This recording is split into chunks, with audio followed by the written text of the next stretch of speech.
안녕하십니까. 신의균의 국방TV 심층 분석 시간입니다. 오늘 아주 중요한 이슈를 가지고 심층적으로 분석을 해드리겠는데요. 최근에 미국이 의회에서 한국을 포함해서 파이브 아이즈를 확대하는 방안을 검토하라. 그걸 이제 보고하라. 라고 보도가 나오니까 이걸 좌파 진영에서 문재인 정부의 외교 승리다. 이렇게 자화자찬을 하고 연을 때리고 있는데 이게 사실은 이 미국의 무서운 경고다. 문재인 정부의 외교 성공이 아니라 문재인 정부의 이 무능한 그리고 반미적인 외교로 인해서 미국이 대한민국에게 보내는 마지막 경고다. 라는 것들을 제가 분석해 드리도록 하겠습니다. 그래서 우리 이 자유우파 민주주의 시민 여러분들께서 이 정도 지식 또는 정보는 가지고 좌파들과 또는 중도들과 대화를 나눈다면 충분히 이 문재인 정부의 외교정책 실패에 대해서 토론을 하실 수 있을 것 같아서 제가 심층 분석해드립니다. 자, 미 하원이 2022년 국방수권법에 한국을 파이브 아이즈에 추가할 것을 검토하는 것을 요구했다 라고 보도가 나왔죠. 너무 기니까 제가 중간중간 읽겠습니다. 처음에 본위원회는 미국이 2차 세계대전 이래 호주, 뉴질랜드, 캐나다, 영국과 유지하고 있는 특별한 정보 공유 체계의 공헌을 인정한다. 그리고 넘어가서 중간에 현재 시점에 있어서는 중국과 러시아가 가장 주요한 위협이라는 데 인식을 같이 한다. 따라서 본위원회는 이러한 거대한 힘의 경쟁에서 파이브 아이즈 공동체는 더욱 연대하고 또한 이 신뢰에 공동체의 범위를 우리와 같은 인식을 공유하는 민주주의 국가들에게로 확대되어야 한다고 믿는다. 본위원회는 국가정보국장에게 국방부와 협의하여 하원군사위원회와 상원군사위원회 그리고 의회정보위원회에 2022년 5월 20일까지 미국이 호주, 캐나다, 뉴질랜드, 영국과 맺고 있는 현재의 정보 및 자원 공유 협정의 기회를 한국과 일본, 인도 그리고 독일로까지 확대하는 것에 대해 연구 보고할 것을 요구한다. 라고 이야기를 하는 겁니다. 자, 그래서 여기에 이제 한국이 제일 먼저 나왔으니까 한국이 최고야 라고 이야기하는데 한국이 독일보다 최고라고 느꼈겠습니까? 아니죠. 제일 약한 연결고리들부터 이야기를 지금 하는 거예요. 그러면서 이제는 적이 바뀌었으니까 중국이다 이거죠. 과거에는 러시아, 소련이었는데 이제는 중국으로 확대가 됐으니까 여기에 맞춘 새로운 정보 공동체인데 이 파이브 아이즈는 이 굉장히 초법적인 그런 정보 공동체예요. 초법적. 법을 무시하고 법을 초월한다. 대한민국 법 안 지키고 그거 그냥 넘어서는 어떤 그 권력을 행사하는, 권한을 행사하는 그겁니다. 그래서 전 세계를 감시하는 미국의 성골 동맹입니다. 파이브 아이즈, 성골. 우리 신라시대 때 골프 문제도 아시죠? 그래서 왕족과 왕족끼리를 성골이라고 하고 거기에 이제 귀족이 하나 섞이면 진골. 그래서 진골까지가 왕이 되었죠. 그리고 이제 그 밑에 육두품 이렇게 가는데 지금 미국은 이 5개 미국 나토 동맹 있고 한미 동맹 있고 다 있지만 동맹이 어마어마하게 많지만 진짜 성골 동맹은 이 파이브 아이즈다. 그리고 그 밑에 진골, 육두품 내려간다 이겁니다. 그러니까 한국은 몇 등급인지 각자 상상하시면 되겠습니다. 자, 파이브 아이즈는 1943년 미국과 영국 정보기관의 정보공유협정에서 출발한 미국 최우방 정보협력 공동체입니다. 미국 NSA와 영국 GCHQ, 캐나다 CSE, 호주 ASD, 뉴질랜드 GCSB가 협력하는 체제로 주요 시즌트 분야에서 협력하며 일명 에셜론으로 전 세계를 감시합니다. 시즌트라고 하는 것은 신호정보, 그러니까 전파, 통신 이런 것들을 감청하는 거예요. 시즌트. 그래서 전파 수집하고 전파 지금도 어마어마하게 전파가 날아다니고 있지 않습니까? 인터넷 또는 통신, 무선 통신 또는 레이더파 이런 거 어마어마하게 지금 우리가 안 보이는 전파들이 날아다니고 있죠. 그리고 유선이든 무선이든 통신들 엄청나게 많이 하고 있죠. 이런 것들이 이제 감청 수집하는 것이 시즌트입니다. 자, 이런 것들로 인해서 전 세계를 알아본다라는 거예요. 자, 미국이 요구하는 파이브 아이즈의 전제 조건은 그동안 이랬었습니다. 민족 구성은 앵글로색슨 계열이었나? 그래서 민족적인 동질성을 가지고 있느냐? 역사적 공통분모, 영국과 민족 문화적 기원을 공유하는가? 그리고 사용 언어는 영어를 사용하는가. 그래서 소통 잘 되나? 그런데 여기 이 3번까지는 우리하고는 도저히 될 수가 없는 것이죠. 그런데 지금 미국이 자신들의 필요에 의해서 이제 중국이 적이 되었기 때문에 가장 효율적인 또 정보 동맹체를 만들려고 하면은 이제 3번까지는 빼야 되겠죠. 그러면은 이 플러스에 들어가는 부분에 있어서는 지금부터죠. 정치 체계가 자유민주주의 체제를 유지하고 법치와 인권을 중시하는가. 우리는 뭐 법 무시하고 떼법이죠, 떼법. 그리고 인권, 지금 뭐 인권 지적받고 있죠. 경제 체제가 자유 시장 경제 체제를 유지하고 선진국 수준의 경제력을 가지고 있는가. 시장 경제 체제를 우리는 지금 관치 경제로 자꾸 가려고 하고 있는 그런 불안함이 있습니다. 주류 종교는 기독교, 개신교가 주류 종교인가. 지리적 특성은 미국과 국방 공동체이거나 타국과 지리적으로 이격되어 있는가. 이제 미국과 동맹이냐, 우리 동맹이죠. 아직은. 법률 체계는 영미법계를 채택하고 있는가. 영미법, 대륙법이 있는데 우리는 영미법보다는 대륙법에 가깝죠. 이거 좀 우리가 안 맞죠. 대외관계는 중국, 러시아, 북한, 이란 등 미국의 적에 대해 비판적이냐. 우리 비판적이지 않죠. 완전히 뭐 친중 정부, 친북 정부 이런 것들로 의심하고 있는 측면들 많이 있죠. 그래서 여기에 도저히 뭐 할 수 없는 민족 구성과 역사 그리고 언어 이것 빼고 나머지 이 분야에 도대체 우리가 부합하는 부분이 몇 개가 있는가? 이거를 보면 우리가 Five Eyes 플러스 뭐 4 이게 될까? 라는 의구심을 좀 가질 수가 있습니다. 자, Five Eyes의 자격은 초법적 공세적 정보 능력이에요. 그러니까 미국의 법, 영국법, 호주법 다 있죠. 그런데 그 해당 나라의 국내법을 무시하고 그 법은 다 무시. 예를 들어서 007에게 라이센스 투 킬, 뭐 살인면허를 준다든지 뭐 그런 식으로 그냥 아예 처벌하지 않고 그냥 다 하는 거. 예를 들면 여기 호주 같은 경우는 동아시아와 남아시아 담당, 캐나다 같은 경우는 러시아 중남미 담당, 영국은 유럽 러시아 담당인데 예를 들면 이제 과거에는 오직 뭐 전파 이런 것들로 통신 감청을 했는데 지금은 북미 대륙과 유럽 대륙을 잇는 해저 광 케이블이 있죠. 여기로 인터넷 정보가 어마어마하게 다니죠. 또 북미 대륙과 아시아를 잇는 또 해저 광 케이블이 있죠. 여기에서 또 어마어마하게 정보가 다니죠. 그러면은 예를 들어서 화웨이 제가 뭐 미국을 비난하는 거 아닙니다. 그 정보를 자유와 인권에 명분 있게 사용하느냐 아니면은 다른 쪽으로 사용하느냐 대의적이지 않은 곳으로 사용하느냐 이거 차이인데 예를 들어 화웨이 같은 경우는 지금 뭐 서버를 이용해서 자신들이 판매한 기계를 활용해서 그리고 궁극적으로 자신들의 서버로 정보를 보내는 그런 식으로 해서 지금 정보를 가로채는 그런 짓을 하고 있다라고 의심받고 있지 않습니까? 그러면은 중국은 지금 아직은 이런 파이브 아이즈라든지 전 세계의 정보를 독점하고 지배하고 하지 못한 도전자다 보니까 중국의 정보 이 탈취는 점으로 하고 있어. 점으로. 그런데 미국은 그냥 아예 길목을 차단하고 거기서 그냥 다 꺾어버리죠. 수도 배관을 꺾어버리는 겁니다. 예를 들면 아시아에서 미국으로 또는 미국에서 아시아로 가는 이 해적 광 케이블의 중간점에 하와이 또는 뭐 뉴질랜드 이런 데다가 이 광 케이블 허브를 만들어 놓습니다. 여기에다가 그냥 코다나 물려버리는 것이죠. 그래서 그 중간에 있는 길목의 정보를 전부 다 그냥 가져가는 겁니다. 예를 들어서 한국 거 알아야 되겠다. 그래서 과거 이석기 RO가 해화 전화국 거기서 이제 인터넷에 다 나가니까 여기를 폭파해야 된다. 그럼 한국은 이제 마비다. 뭐 이렇게 해서 해화 전화국 폭파하려는 계획도 세우고 했지 않습니까? 예를 들어서 한국이 만약에 그 해화 전화국의 그 서버 그 라인에다가 한국 국정원이 가가지고 우리 파이브 아이스야, 파이브 아이스 플러스 4야. 그래서 우리는 초법적 정보 기구니까 우리는 정보 좀 가져가야 돼. 해가지고 거기다가 국정원이 그냥 하나 물려가지고 거기 있는 모든 정보를 중간에서 한번 다 필터링하고 밖으로 보냈다. 한번 다 들여다보고 밖으로 보낸다. 이러면은 한국 국민들 가만히 있겠습니까? 안 되죠. 우리 한국은 현실적으로 이런 초법적 공세적 정보 능력을 제공을 할 수가 없어요. 왜? 이 나라들은 적이 똑같은데 우리는 적이 달라요. 40%가 생각하는 적, 또 나머지 40%가 생각하는 적, 그리고 20%가 생각하는 적이 달라요. 근데 여기는 다 똑같죠. 중국, 러시아다 이겁니다. 그런데 우리는 중국을 적이라고 생각하는 40% 그리고 미국을 적으로 생각하는 40%가 다르다 이겁니다. 그리고 20%가 왔다 갔다 하죠. 그러니 우리는 이런 초법적인 일을 할 수가 없죠. 미국은 이제 전 세계를 총괄합니다. 위에 제가 표를 만들어놨는데 참고로 보실 때 위는 시진트, 즉 신호정보 통신감청으로 보시면 되겠고, NSA가 그런 걸 주관하고요. 밑은 휴민트입니다. CIA가 이제 휴민트를 하죠. 그 인간정보 공작원 뭐 이런 겁니다.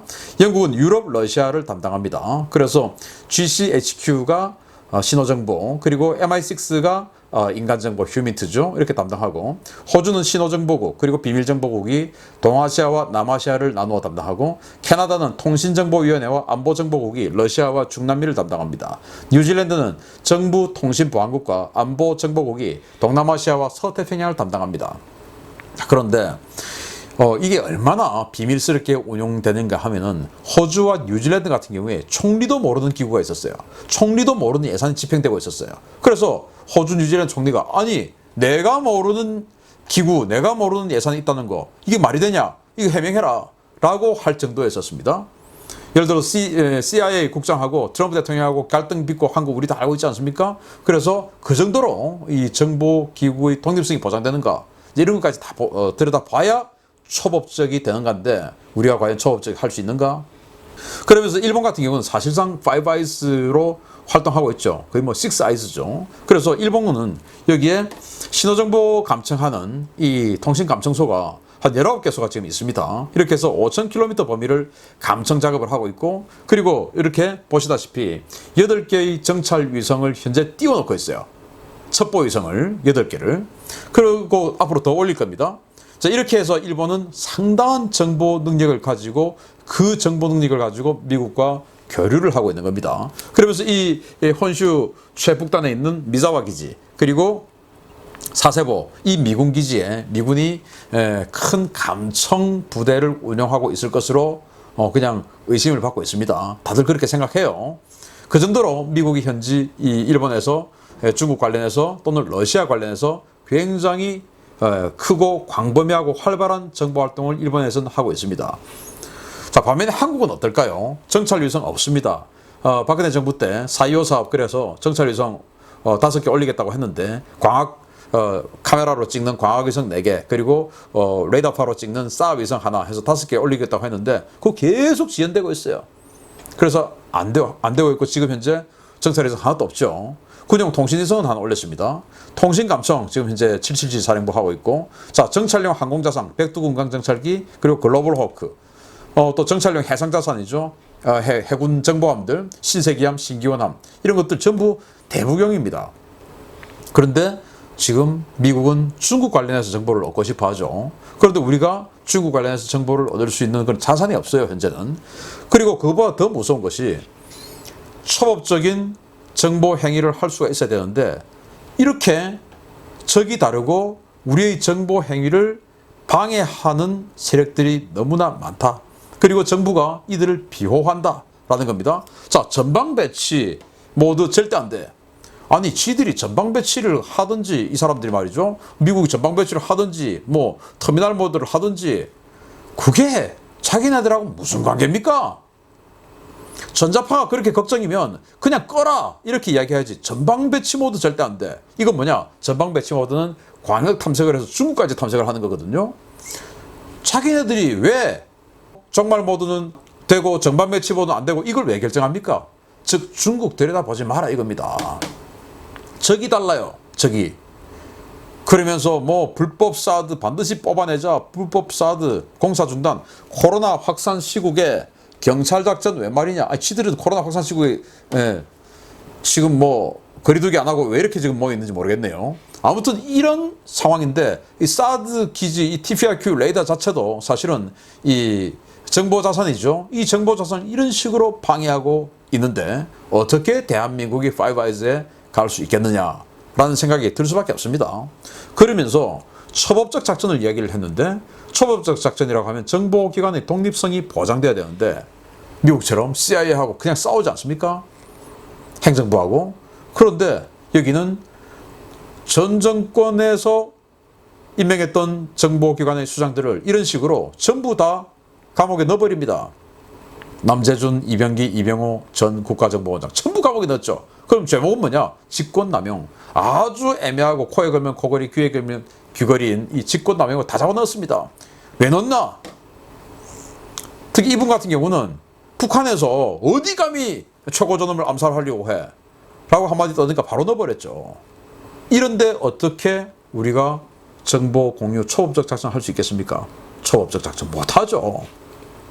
자, 그리고 더 안 맞는 것은 아까 민족적 특성까지 본다고 했는데 그만큼 신뢰관계가 동반돼야 된다. 역사적 특성관계까지 본다고 했는데 그만큼 신뢰관계가 보장돼야 되는데 도대체 신뢰관계가 보장되냐.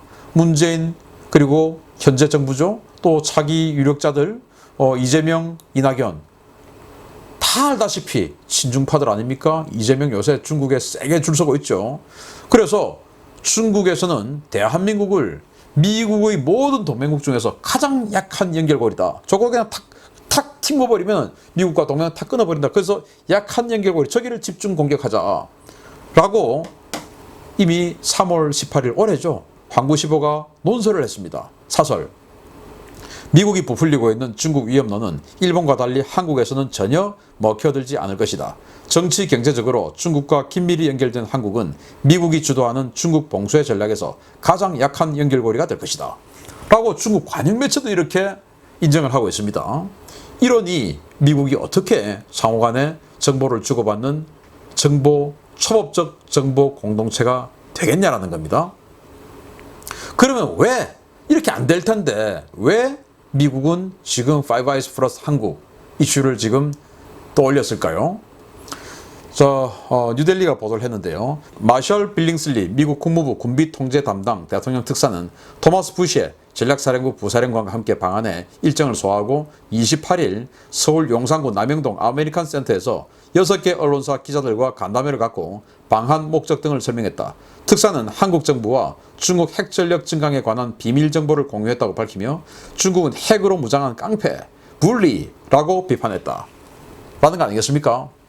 자, 1년 전에 이렇게 이제 했습니다. 자, 그러면서 한국이 어떻게 하는가를 보자. 자, 중국이 니들을 이런 식으로 지금 감시하고 중국의 위험성, 중국의 핵전력이 한국 니들을 때리려고 이렇게 지금 준비하고 하고 있는데 자, 한국 니들 어떻게 하는가 보자 라고 이슈를 던졌어요. 그리고 이제 1년 지난 겁니다. 그러면 한국이 미국의 경고에 대해서 어떻게 반응하고 어떻게 행동하고 대응하는지 1년 동안 지켜본 겁니다. 이제 1년 딱 지났죠. 그리고는 지금 미국이 중국의 이 위협 급부상에 맞추어서 원래 있었던 이스트 아시아 파시픽 미션 센터, 그러니까 동아시아 태평양 미션 센터는 있었어요. 거기다가 북한의 이 핵위협이 강해지니까 코리아 미션 센터를 만들었죠. 트럼프 시대에. 그리고 이제는 본격적으로 인도 태평양 전략을 중국에게 포커스를 맞추기 위해서 이제 이 바이든 정부가 차이나 미션 센터를 만들었습니다. 전부 이 이스트 아시아 퍼시픽 미션 센터에서 분할된 겁니다. 자, 이렇게 해서 중국에 관해서 강한 이 드라이브를 걸려고 하는 상황에서 이제는 네 편, 내 편, 될 놈, 안 될 놈을 가려내겠다라는 겁니다. 자, 일단 한국에게는 1년 전에 자, 중국의 진면목을 가르쳐 줬어. 그리고 지금 한국의 대선에 중국이 어떻게 개입하려고 하는 거, 북한이 어떻게 개입하려고 하는 거, 이거 다 알려줬어. 자, 이런 상황에서 한국 정부는 어떻게 하는지 보자라는 겁니다. 언제까지 보자? 내년 5월 20일까지 보자. 왜? 한국의 대선이 3월 9일 날 치러지고, 그리고 한국의 대통령이 그로부터 2달 후 5월 10일 날 취임을 하니까 그러면 한국은 어떤 정책을 취할 것이냐 보고 대통령 취임 열흘 후에 결정하자 이겁니다. 그럼 열흘 후에 결정하는가? 그거 아니죠. 3월 달에 대통령 선거를 치르고 나면 당선자가 인수위원회를 꾸립니다. 그 인수위원회가 어떤 정책을 하는지 보면 알죠. 그걸 보고 여기다가 넣자라는 겁니다. 자, 그래서 이렇게 이제 말을 해놨죠. 파이브 아이스의 협력체를 한국과 일본, 인도 그리고 독일로까지 확대할 경우에 미국에게 어떠한 실익이 있는지 분석하고 상기 국가들이 미국의 이러한 시도에 어떤 입장을 가지고 있는지, 미국과의 협력에 협력적일 것인지, 그리고 더 긴밀한 정보 공유를 제약할 수 있는 모든 기술적 한계들과 이를 극복하기 위한 방안, 그리고 정보 공동체를 확대했을 때 발생할 수 있는 우려 요소들, 그리고 어떻게 보다 더 안전하게 이들 국가들과 더 긴밀한 정보 협력망을 구축, 통합할 지에 대한 분석과 계획을 보고서에 포함하라. 그렇게 해서 의회에 보고하라. 이겁니다. 지금 당장 하자가 아니고, 자, 한국에게 파이브 아이즈 한국을 집어넣었을 때 얘들이 넣었을 때 어떠한 이익이 미국에게 있는지 그거 검토하고, 그리고 그 국가들의 입장은 또 뭔지, 우리하고 하려고 하는지 그것도 분석하고, 그리고 나서 들어와가지고 진짜로 협력할 것인지 그거 살펴보고, 그리고는 긴밀한 정보 공유를 제약할 수 있는 모든 기술적 한계들, 이제 법이죠. 법체계. 초법적으로 정말 할 수 있느냐. 한국이 지금 한국의 현행법을 무시하고 그냥 모든 정보를 가져갈 수 있는 이런 초법적 법체계를 제공할 수 있느냐, 제도를 제공할 수 있느냐, 이거 들여다보겠다는 겁니다. 그거 안 되면 안 되는 겁니다. 그래서 대통령 누가 되는지, 그리고 그 인수위원회에 컨택을 해서 그 인수위원회가 어떤 스탠스를 취할지 그거 보고 결정하겠다라는 겁니다. 그래서 미국의 이너서클에 들어가면 잘 살죠. 뭐 역사가 그랬습니다. 지난 100년의 역사가 그랬습니다. 미국의 이너서클에 들어가면 잘 삽니다. 그러나 미국과 반대 세력에 들어간 나라는 반드시 멸망했습니다. 그러면 대한민국 운명을 가를 2022년이죠. 왜 2022년에 옥석을 가리겠다고 했으니까. 그러면 미국의 선택은 어떻게 될까요? 옥이냐 석이냐 대한민국. 그러면은 누가 봐도 뻔하게 지금의 여당 정치인이 후보가 대통령이 되었을 때 지금 저렇게 친중을 외치고 있는데, 또 반미 그리고 탈미를 외치고 있는데, 그들이 되었을 때 우리가 옥이 되겠습니까? 석이 되겠습니까? 미국 입장에서 당연히 석이 되겠죠. 석이 되었을 때, 미국이 반대편에 섰을 때, 또는 미국이 이너서클에 들어가지 못했을 때, 지금 100년의 역사 속에서 잘 사는 나라가 있었냐 이겁니다. 미국이 선이냐 악이냐를 논할 계제가 아니에요. 우리가 잘 사느냐 못 사느냐만 따지면 됩니다. 그럼 우리는 어떻게 되냐? 잘 살고 싶죠. 그럼 어떻게 해야 되냐? 우리는 미국이 옥이 돼야 된다 이겁니다. 그러려면은 이재명이나 이낙연이나 이 사람들이 바꿀 가능성이 없어 보인다라고 우리 생각되지 않습니까? 그러면은 우리가 선택해야죠. 자유민주주의, 시장경제를 주창하는 후보들 우리가 뽑아야 됩니다. 제발 싸우지 말고 대한민국이 잘 살 수 있고 우리 자신, 우리 자식들이 또 자손들이 잘 살 수 있는 나라를 만들어줘야 됩니다. 그게 바로 우리의 선택과 분열이 아닌 단합에 달려있다라는 말씀을 한 번 더 드립니다. 내부 총질하는 자, 그 자가 진짜 적입니다. 마치겠습니다. 감사합니다.